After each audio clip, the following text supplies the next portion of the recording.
Have you ever dreamed of a city made entirely of gold? Not just decorated with gold, but built from it. Imagine hidden deep within the impenetrable jungles of South America, a place where the streets themselves glittered in the sunlight, where walls shone brighter than the sun, and where its king as a daily ritual would cover himself from head to toe in pure gold dust. This is the legend of El Dorado, the Golden One. For centuries, this single idea has captured the imagination of explorers, adventurers, and treasure hunters. It's a story that has driven men to madness, fueled by an insatiable hunger for wealth and glory. But was El Dorado a real, tangible place? Or was it just a myth, a golden phantom that lured thousands to their doom? Today, we read diving deep into the heart of the Amazon to unravel the truth behind one of history's greatest legends. The story begins not with a city, but with a man. The Muisca people, who inhabited what is now modern-day Colombia, had a sacred and extraordinary ritual. When a new chief was chosen, he would be taken to the center of Lake Guatavita. His body would be coated in sticky resin and then covered completely in fine gold dust, transforming him into a living golden statue. He would then board a raft laden with gold and emeralds. As he reached the middle of the lake, he would dive into the cool, dark water, washing the gold from his body, while his people threw their own precious offerings into the depths. This ceremony, a profound offering to their gods, is believed to be the true origin of the Gilded Man, or El Dorado. When the Spanish conquistadors arrived in the New World, they heard whispers of this ritual. But as stories travel, they tend to grow. The tale of a golden man evolved into the legend of a golden king, which then morphed into the myth of a golden kingdom, a city of unimaginable wealth just waiting to be discovered. The Spanish, already mesmerized by the gold they'd found in the Aztec and Inca empires, became obsessed.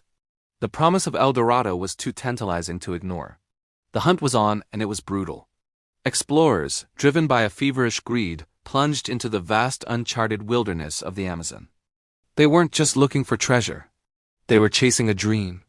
They faced deadly rivers teeming with unseen dangers, relentless tropical diseases that claimed lives without mercy, and hostile environments that seemed to swallow expeditions whole. Many who entered the jungle simply vanished, their stories ending in a shroud of mystery. Yet, the legend only grew stronger with every failure.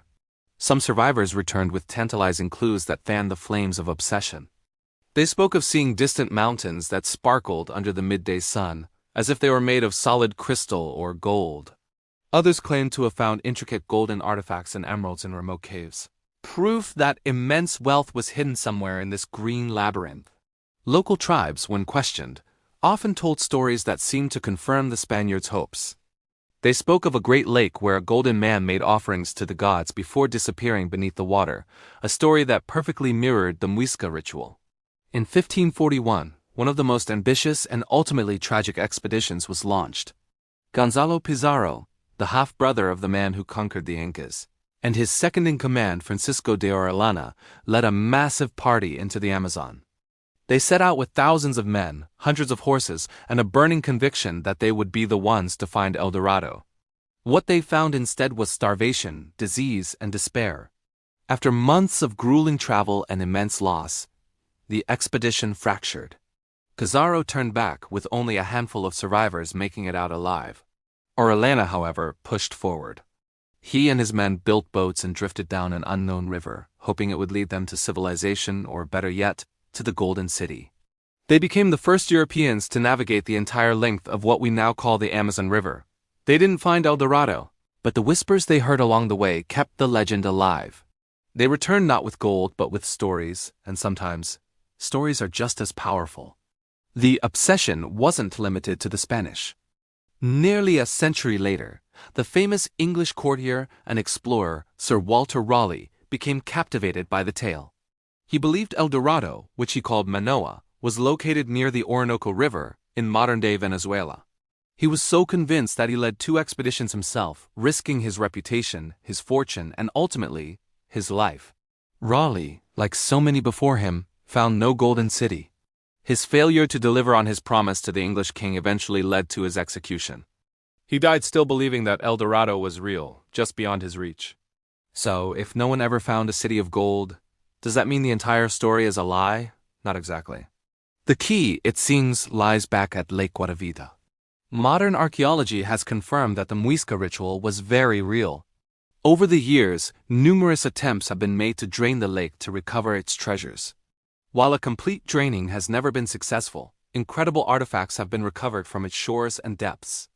The most famous of these is the Muisca raft, a stunning gold sculpture depicting the very ceremony of the Golden King on his raft, surrounded by his attendants. It's a miniature snapshot of the El Dorado ritual, frozen in gold. This single piece proves that the legend was born from a kernel of truth. The search continues even today. Treasure hunters, armed with modern technology like sonar and submersibles, still probe the dark waters of Lake Guatavita. Sonar scans have revealed mysterious, man-made shapes resting on the lakebed, fueling speculation that larger caches of gold offerings might still be hidden beneath layers of mud and silt. Beyond the lake, some theorists believe a real city, perhaps not made entirely of gold but certainly rich with it, might still be buried somewhere in the vast Amazon rainforest. Recent advancements in LiDAR technology, which can map the ground beneath the dense jungle canopy, have revealed ancient, forgotten cities and complex road networks all over South America. Could one of these be the civilization that inspired the legend?